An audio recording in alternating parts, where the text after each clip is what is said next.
दोस्तों, gardening start करने का सबसे सही समय अगर कोई है तो वो मॉनसून है। बारिश में आप कोई भी प्लांट लगा लो, वो बहुत अच्छी तरह से ग्रो हो जाता है।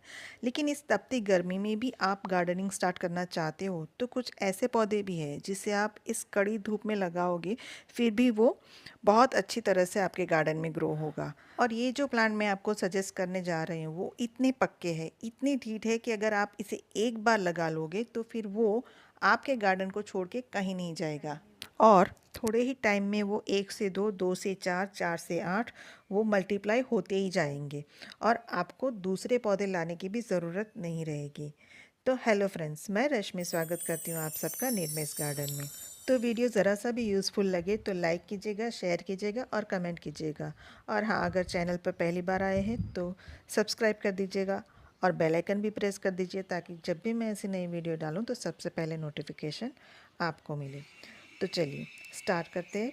सबसे पहला पौधा जो है जिसे आप अभी इस तपती गर्मी में लगा सकते हो वो है ये मैक्सिकन पिटूनिया का। ये प्लांट दो वैरायटी में आता है। एक जो ये मेरे पास है वो ड्वार्फ वैरायटी का जो छोटा ही रहता है, और एक की ब्रांचेस लंबी लंबी हो जाती है जो बड़ी वैरायटी होती है उसमें। और इसमें कलर की बात करें तो इसमें 3 कलर के ऑप्शन मिल जाते हैं आपको। एक पर्पल है, एक पिंक है और एक वाइट है। मेरे पास तीनों कलर है, लेकिन अभी फ्लावर में एक वाइट और पिंक ही खिले हैं, देखिए। और कड़ी धूप में भी ये फूल देते रहता है। और जब ये फूल दे देता है उसके बाद उसके ऊपर सीड लग जाते हैं और वो सीड अपने आप ही बर्स्ट होके इधर उधर गिर जाते हैं, तो उससे नए नए प्लांट्स बनते रहते हैं। तो सिर्फ एक बार आप इस प्लांट को ले आओ, फिर आपको इसे वापस लाने की ज़रूरत नहीं पड़ेगी, क्योंकि इसके बीज खुद ब खुद कहीं ना कहीं गिरते ही रहते हैं और इससे नए प्लांट बनते रहते हैं।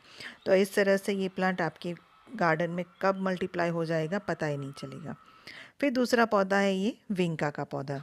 विंका मानी सदाबहार। सदाबहार को तो आप सब लोग जानती हो कि वो पूरे साल फूल देता है, फिर वो हाइब्रिड हो या फिर देसी हो। इसके बीज भी इधर उधर गिर जाते हैं और नए नए प्लांट्स निकलते रहते हैं।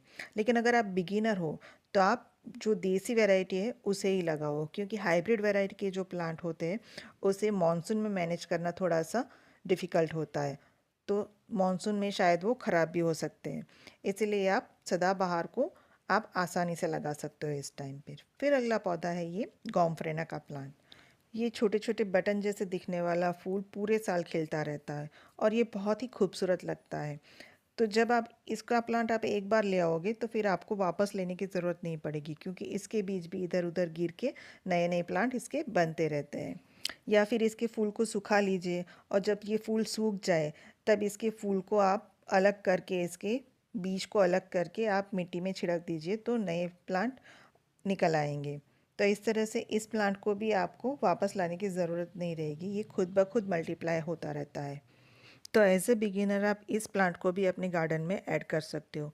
वैसे भी ये सारे जो प्लांट मैंने बताए वो इतने बड़े गमले की इसको ज़रूरत नहीं रहती है, वो 7 से 8 इंच के गमले में बहुत आसानी से चल जाते हैं। देखिए, आप देख सकते हो मेरे कितने सारे गमलों में इसके नए नए प्लांट बन के तैयार हो गए हैं। फिर अगला जो प्लांट है वो है ये बटर कप्स का प्लांट। इसको भी आप लगा लो, ये कहीं नहीं जाएगा। अगर नहीं लगाओगे, देखो मैंने इस ये प्लांट मैंने लगाया ही नहीं है, फिर भी ये मेरे गार्डन में है। पता नहीं इसके बीज कहाँ से आए मेरे गार्डन में, लेकिन अब तो एक बार आ गया है तो अब इसके प्लांट नए नए बनते ही रहते हैं। जहाँ भी देखो उसके प्लांट होते हैं, तो अब उसे मुझे निकालना पड़ता है। अब देखिए ये कहाँ से निकला हुआ है प्लांट। तो इस तरह से ऐसे भी कुछ प्लांट होते हैं जो आप एक बार ले आओगे तो फिर वो आपके गार्डन से कहीं नहीं जाते हैं। फिर जो अगला प्लांट है वो है ये 4 o'clock का प्लांट। इसे गुलबाश या गुलबख्शी भी कहा जाता है, क्योंकि ये 4 बजे खिलता है और सुबह तक रहता है, तो इसे 4 o'clock के नाम से जाना जाता है। और इसके फूलों में से बहुत अच्छी खुशबू आती है। जहाँ पर भी ये प्लांट रहता है उसके आसपास का एरिया इसकी खुशबू से महक जाता है। तो इसके जो फूल होते हैं वो गुच्छों में बहुत सारे खिलते हैं एक साथ। तब जब ये फूल मुरझाते हैं तो उसके ऊपर एक काले दाने जैसा बीज बनता है, और जितने फूल होते हैं उतने बीज बनते हैं। तो इसके बीज नीचे गिरते रहते हैं, तो मिट्टी में वो बीज गिरते रहते हैं। फिर वो मिट्टी आप कहीं और यूज़ करोगे तो उसमें से भी ये प्लांट निकल आते हैं। तो इसके तो बहुत सारे प्लांट बन जाते हैं, आप उसे मैनेज करते करते थक जाओगे, कई को तो आपको निकालना भी पड़ता है। इसमें भी बहुत सारे कलर्स आते हैं, जैसे येलो है, रानी पिंक है, वाइट है, रेड है, कॉम्बिनेशन में होता है। लेकिन जनरली इसमें येलो और रानी पिंक ज़्यादा देखने को मिलते हैं। तो इसका पौधा लाने की बजाय आप इसके सीड ले आओ और उससे आप इस प्लांट को ग्रो कर दो, बहुत आसानी से ग्रो हो जाएगा और फिर ये बढ़ता ही जाएगा। एक से अनेक कब हो जाएंगे आपको पता ही नहीं चलेगा। अब देखिए, ये मेरे जो विंका का प्लांट है उसमें जो फ्लावर में सीड पॉट बने थे उसमें से सीड गिरे हुए हैं और ये नीचे कितने सारे उसके बेबी प्लांट्स निकले हुए हैं। फिर अगला जो पौधा है वो है ये अपराजिता का प्लांट। इसकी बेल होती है। ये शिव जी का प्रिय फ्लावर है, तो अगर इसको भी आप एक बार अपने गार्डन में शामिल करते हो तो ये प्लांट भी आपके गार्डन से कहीं नहीं जाएगा, क्योंकि इसके जो फ्लावर होते हैं उसमें जब फ्लावर सूख जाते हैं तो फिर उसमें फलियां बनती है और उस फलियों में सीड्स होते हैं। जब वो फलियां फट जाती है तो उसके सीड इधर उधर गिर जाते हैं और उसमें से नए प्लांट निकल आते हैं। इसमें भी आपको कलर ऑप्शन मिल जाता है। एक तो ये जो नीले कलर का फूल आता है वो, जिसमें सिंगल पेटल, डबल पेटल, उसके अलावा एक वाइट कलर का फूल भी आता है और एक लाइट पिंक कलर का फूल भी आता है। जो भी आपको कलर पसंद हो वो आप अपने गार्डन में ऐड कर सकते हो। फिर जो ये प्लांट है वो है पर्सलेन और पोर्टुला का। क्योंकि ये प्लांट एक ऐसा प्लांट है, आप गार्डनिंग शुरू करते हो तो आप किसी भी सीज़न में ये प्लांट लग जाता है। तो आप गार्डनिंग शुरू करना चाहते हो तो कोई भी प्लांट ना लाके अगर सिर्फ ये एक ही प्लांट लाते हो तो पूरा गार्डन इससे आप बना सकते हो और ये बहुत खूबसूरत लगते हैं।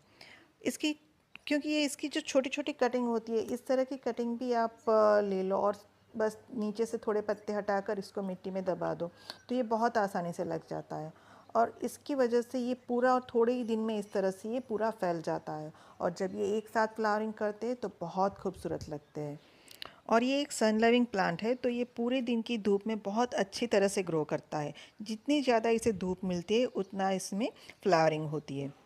वैसे तो बहुत सारे पौधे होते हैं जिसे आप लगा सकते हो, लेकिन इस तेज़ धूप में अगर आप गार्डनिंग स्टार्ट करना चाहते हो तो ये थोड़े पौधे थे जिसे आप लगा लीजिए, तो वो एक से अनेक कब हो जाएंगे आपको पता ही नहीं चलेगा। तो उम्मीद है आपको वीडियो पसंद आई होगी। अगर वीडियो पसंद आई है तो लाइक, शेयर, कमेंट कीजिए और चैनल पर पहली बार आया है तो चैनल को सब्सक्राइब कर दीजिए। Thank you.